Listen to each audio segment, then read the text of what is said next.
So environmental, social, and governance, or ESG investments, represent one of the fastest growing investment strategies today, and it's set to become a multi-trillion-dollar market in a very short period of time. But as this industry is growing, it's also continuing to grapple with problems including portfolio construction, as well as quantifying and standardizing the measurement of impact returns.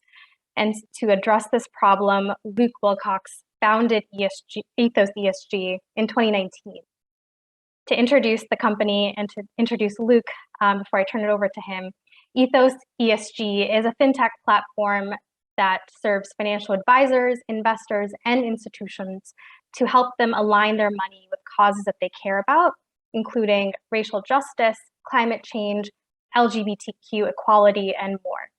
Prior to founding Ethos, Luke worked in the nonprofit realm where he wrote grant proposals and measured impact for organizations' social programs. He also taught English classes in Iraq and served as an AmeriCorps Vista volunteer with a human rights organization.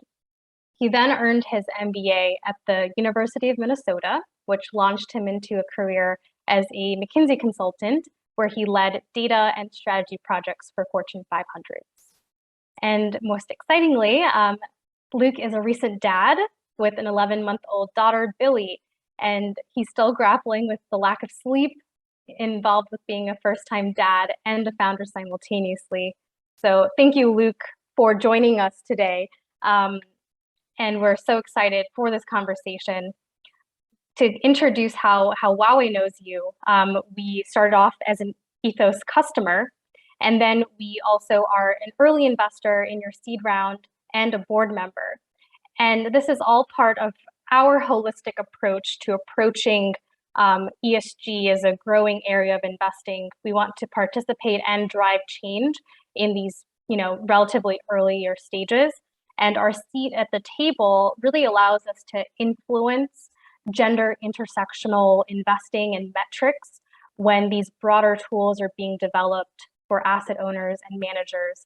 And once they start using it and ESG regulations start becoming more common, we're right there at the forefront, influencing the industry. So Luke, I'd love if I can turn it over to you, and if you can start off by just sharing a little bit more of your vision for starting Ethos and how you've been executing on it so far. Yeah, thank you, Pooja, and thank you, everyone. It's great to be here with you all this morning. I really appreciate you taking the time. And also want to thank WoWE, Patience, Pooja, Jennifer, and the whole team for this opportunity to be here and for being such great partners to Ethos ESG. So just a little bit about my background, and Pooja covered most of the relevant points. Founded Ethos in 2019, really out of a desire for my own personal and some colleagues, some friends, our desire to understand what is the impact of our investments, our portfolios. We looked into ESG, and there was and still is a ton that is more risk focused. There wasn't at that time, and there's starting to be more available resources from an impact or values alignment perspective for ESG or for investing. So started Ethos trying to combine a really data-heavy background in consulting and social impact measurement with just my own passion for understanding impact and different ways to have an impact, and seeing money and investing as a really big opportunity to have a larger impact, and seeing the shifting landscape with ESG in 2019. So just a little bit on Ethos. We saw the need in the market. We initially launched as a direct-to-consumer product in 2019. In 2020, we shifted to focusing on wealth managers, asset managers, a few other segments of the market. We are currently at about 80 firm customers, about 25 billion in assets under management that our firms have, mostly RIAs, asset managers, a few asset owners, that they use Ethos to do reporting, analytics, some portfolio construction. I'd say the core of Ethos is really reporting and analytics and data, and helping our customers, whether you're a wealth manager, asset owner, asset manager, do research, understand the impact side of ESG, and then use that with your clients or the end investors or stakeholders to really align, understand impact of a portfolio on whatever causes or ESG issues your investors care about.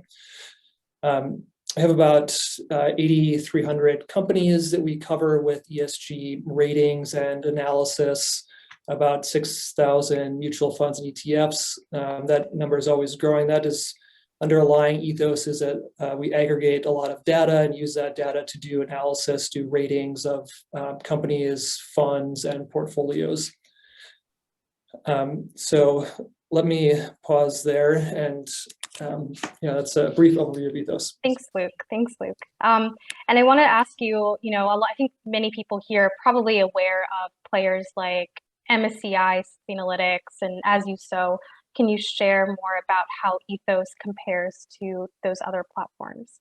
Yeah, those are all fantastic platforms. I think we have a different approach or use case. We're compared to MSCI, Sustainalytics, other large ESG data providers are fantastic. I think they have traditionally been focused on more on the risk side of ESG and more for larger institutions. We definitely come at this first and foremost from the impact or values alignment perspective of still looking at public markets, but from a more of a values perspective, all of our analyses are things like global warming alignment of your portfolio, alignment with the UN development goals. I'll get into some of the specific things that we cover, but I would say we take a different lens. As You Sow and others are also fantastic resources. We try to do a bit more on the client engagement or investor stakeholder engagement, so provide a lot of portfolio analytics and reporting. You can generate really client-friendly PDF reports of a portfolio analysis. You can do more robust portfolio modeling and construction. So I'd say just taking it a step further in the direction of investors and clients, stakeholders, and providing tools for that engagement in that process. We do work with As You Sow and use a lot of their data and data of other people like them, and think that they're fantastic resources. Definitely. We're very familiar with both of those players, and I think, they're all great resources out there. Yeah. I'd love to move into talking a little bit more about the industry of ESG and where you see, what are the trends today and where you see this market heading in the next 5 or 10 years. Yeah, and sorry if I could just pull in one quick story of a client to your previous question before moving there. One of our wealth management clients was using some other services with prospects as a large prospect, potentially a large new client, someone who had just recently sold their business, so had come into a significant inflow and was looking for a wealth manager. And so our now customer went to them and showed them a risk-related report, and it turned out that their existing portfolio was pretty decent from a risk perspective. They were investing in widely traded funds, and our customer couldn't really show any difference of what he would do differently compared to the current investments. Similar, our customer looked at some ESG data, more risk focused, and it turned out that the prospect's current portfolio was also pretty decent from a ESG risk perspective. So our customer couldn't really show any difference of how he would do things better if this prospect were to come with him. But lastly, used an ethos report, and ethos report turned out that this prospect was very misaligned with environmental causes that this prospect cared about. And ethos report really showed clearly the delta between their current investments and what this prospect cared about. So our customer won that client and credits that really clear values alignment analysis with winning that prospect. But let me move to your next question. So ESG trends. I think clearly everyone has seen the tremendous growth in ESG. So just starting there with the tremendous growth in assets moving to some sustainability or ESG strategy. There are many lenses within that, whether it's more from a pure risk perspective or values alignment. With that has come I'd say tremendous growth also in corporations and funds wanting to be perceived as green or pink. So the greenwashing or pinkwashing trend, and a lack of regulation or standardization with disclosure, lack of standard requirements to how you measure things like carbon emissions and how you report those, that has led to the ability of a lot of corporations to focus on the branding element of ESG and trying to pitch themselves as green or pink. I'd say also another trend I would just like to highlight is the growth of shareholder advocacy and engagement, and the realization among a lot of investors and wealth managers, asset managers, that it's not just the negative side of screening and excluding negative or misaligned companies. There's also the possibility to actively engage, and there's a big difference in how fund managers do that. Some fund managers are very active and vote a higher percentage of proxy votes in favor of ESG-related shareholder resolutions, and others do not. So that trend in balancing active engagement and ownership versus excluding something that's misaligned with your values is also something that has grown a lot, and something we're trying to really offer ways for end investors to manage more. On the greenwashing and pinkwashing, it's I think really a it's highlighting the need for a more transparent disclosure, more required disclosure. So Europe is a little farther ahead. In the US, we're hopefully moving in that direction of getting more required disclosure. I need more providers. This is what Ethos tries to do. One of the things we try to do is be extremely transparent and show our underlying data. We do most of our own data collection. So we have a team that does manual data collection. We try to automate that process as much as possible of collecting and ingesting data so that we can show all that data. We're not, I guess, beholden to license restrictions. We try to be as transparent and show all of the data that we can to our customers. It's something that we believe in strongly is important. If I'm an investor, if I'm a wealth manager, asset owner, asset manager, I need to understand what's behind a rating or a claim that X company is green. All of our analysis has drill down capability to see what's beneath it. So it's, I think, another trend. You'll see more of that coming. And yeah, ESG is still I would say, Wild West of data, similar to financial data 20, 30 years ago, but it is moving towards more standardization. I think it still has a long ways to go, but that will be a trend, I think. Definitely agree with all of those points that you mentioned, Luke. So yeah, another trend is financial impact outperformance of ESG investments compared to non-ESG investments. There's a lot of research and a lot of still mistrust of that statement. I think a lot of financial advisors still believe that ESG investing is going to be a lower performance, and it's hard to make that blanket statement. But I love, Pooja, from your perspective as an investor at WoWE, do you see assets outperforming benchmarks? Yeah, we do see a lot of evidence of this. We see ESG assets performing well when it comes to financial performance, and I guess less surprisingly so with impact performance. We actually had a previous Changemakers conversation with Kristen Hull, the CEO of Nia Impact Capital. I'm not sure if she's on today, but she might join later. But her portfolio is a fantastic example of this.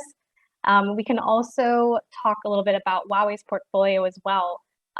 We've been using, obviously, Ethos's tool, As You Sow, but specifically Ethos's tool to create our single name security portfolio and support our overall thesis of gender intersectional investments.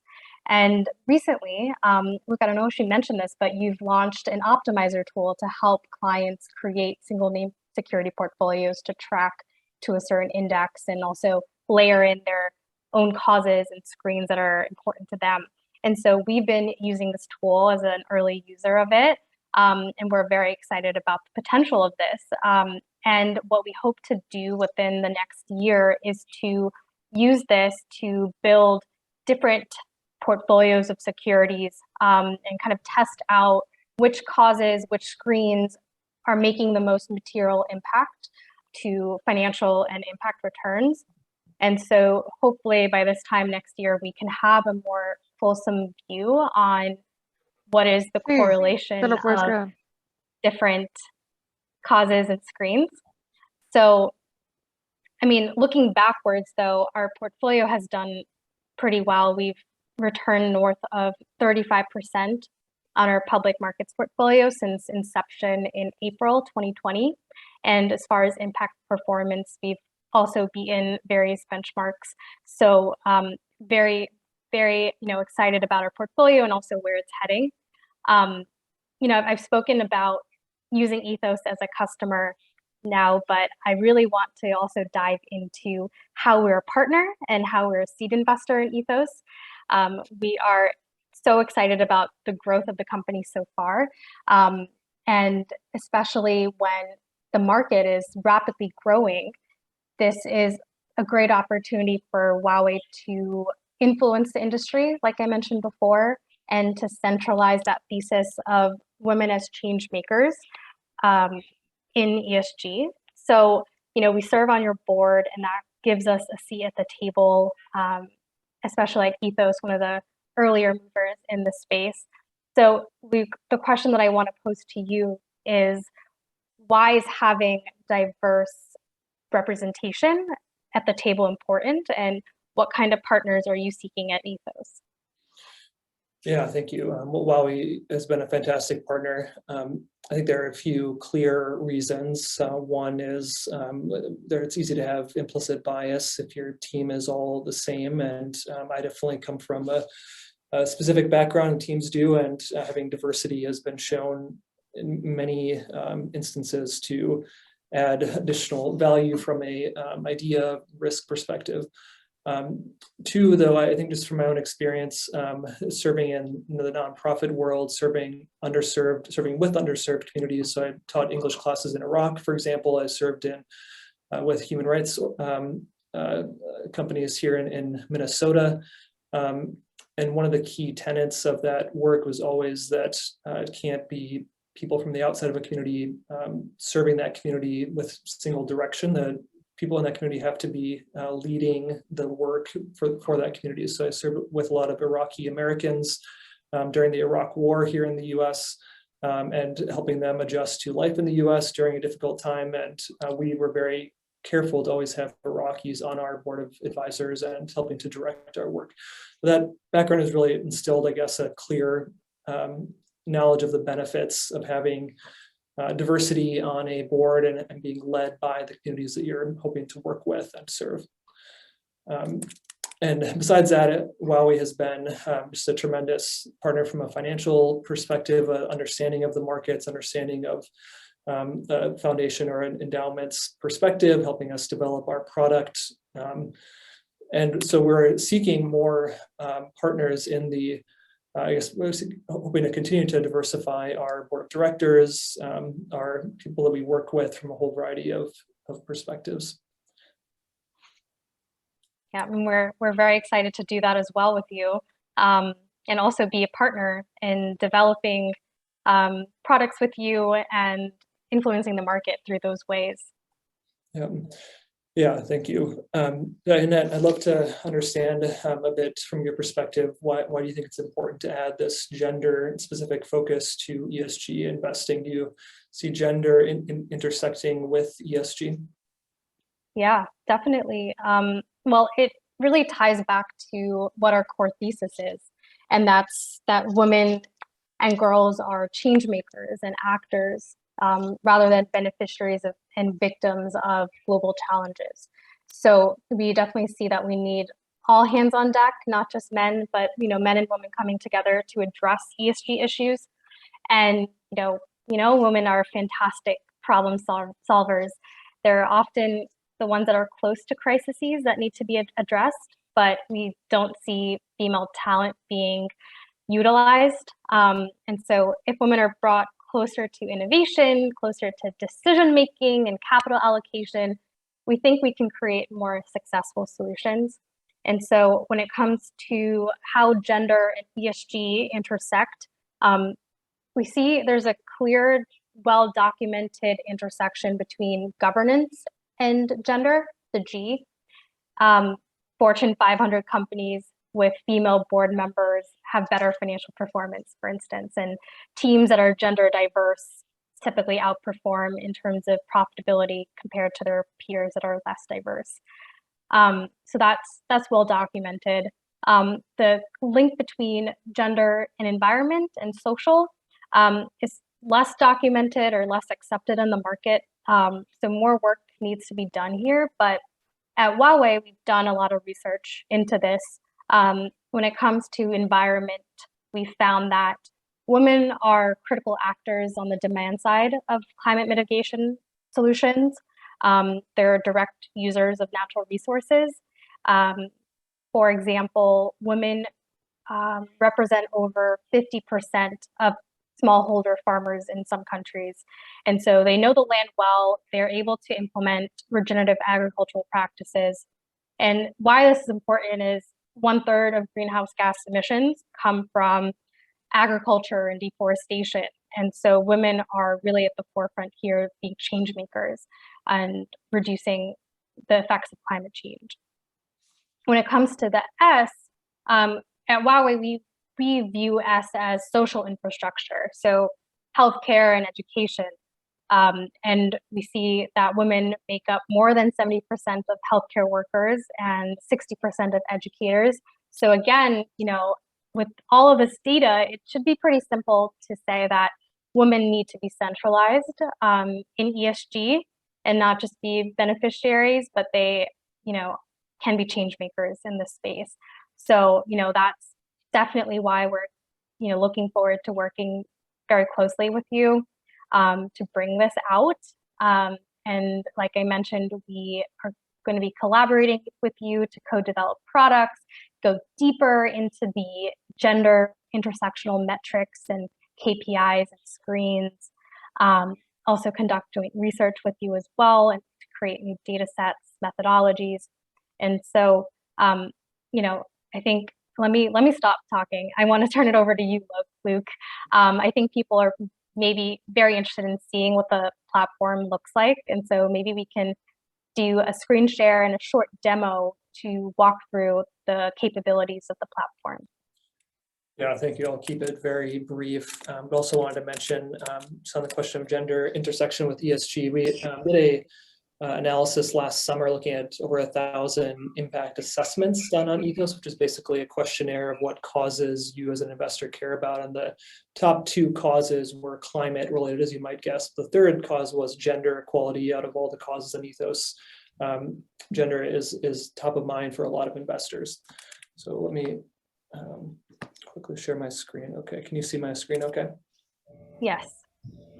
So just a few things that I'll touch on briefly. This is the assessment that I just mentioned, and this is going to say I care about X, Y, and Z. And if I'm a wealth manager, part of what Ethos does, as I mentioned, is client engagement, and part of that client engagement is a simple assessment similar to a risk questionnaire to say, what do you care about? And then within those, I can rank what I care about the most and can choose within that, what do I care about the most, renewable energy, for example, or GHG emissions. So we help our customers use this on their websites, with prospects, with clients, and then from this, we would help our wealth management customers have subsequent conversations around how is your current portfolio doing on causes you care about. Do a lot of really deep analysis on that. So this is an example report, and there's an online and a PDF version. This one looks at an example portfolio just with some dummy assets in it versus a few selected benchmarks, and some examples of the type of analysis we would do is some overall ratings, some real world metrics, looking at things like underlying data. So this looks at scope 1, 2, and 3 emissions compared to any benchmark you want to select, and then what is your portfolio equal to?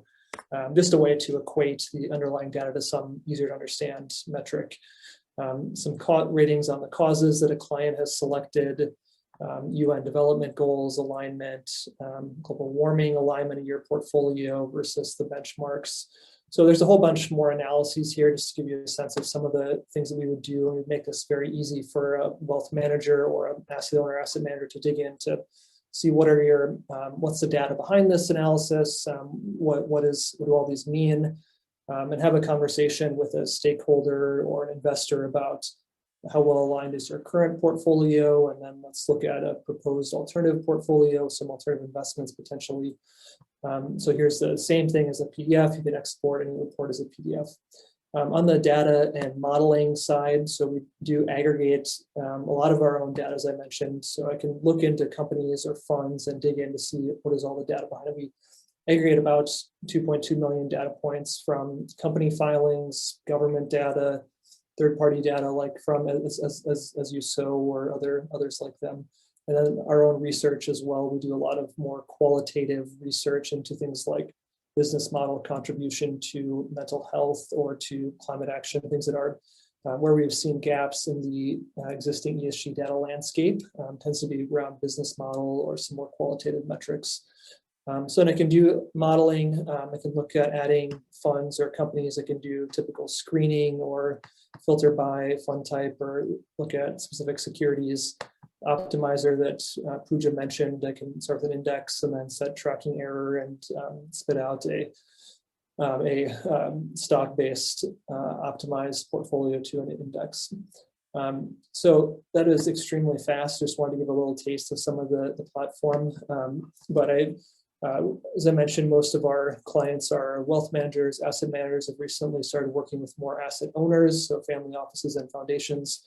And I would love to have a conversation with anyone if you're interested in talking a little bit further at a later point. Thank you so much, Luke. And Luke's email was just pasted in the chat by Jennifer. So you have his email there and a brochure that you could download if you want more information. So Luke, thank you so much for that quick demo. To kind of ask you this last question that we usually ask all of the people who come on to our Changemakers series is that, this series was formulated with the idea of people coming together, solving challenges, and invoking moonshot thinking. So the question that I want to pose for you is, what is your moonshot idea? And how would you finish the question, what if? And what would it take to bring about that change? Yeah, I want to thank you. I want to build on this amazing trend of ESG investing. Currently, about $1 out of every $3 in the US is some sustainability or ESG lens. That is often a risk-related lens. But what if we got that to half of every dollar in the US in the next 5 years has a sustainability or ESG lens, and then within 15, 20 years, getting that to every dollar has a sustainability lens? I think there's enough research and enough data backing up the claim that ESG investments perform better from a financial perspective, and then also the values alignment and impact perspective has grown. It continues to grow, and I think what if we got every investor being an impact investor or being a ESG interested investor at least? I think that's not out of the question. I think there's the financial and the impact lens together or make a strong case for every investor at least having some interest in that. And to do that, getting to half, $1 out of every $2, I think we need more of the infrastructure, the plumbing in place, the data and the analysis, the standard disclosure at the corporate level. That's what Ethos is trying to be a part of that solution to help encourage that disclosure and transparency, and then have some of the tools around using that data to do analysis, to do portfolio construction, to do ESG or values-based investing.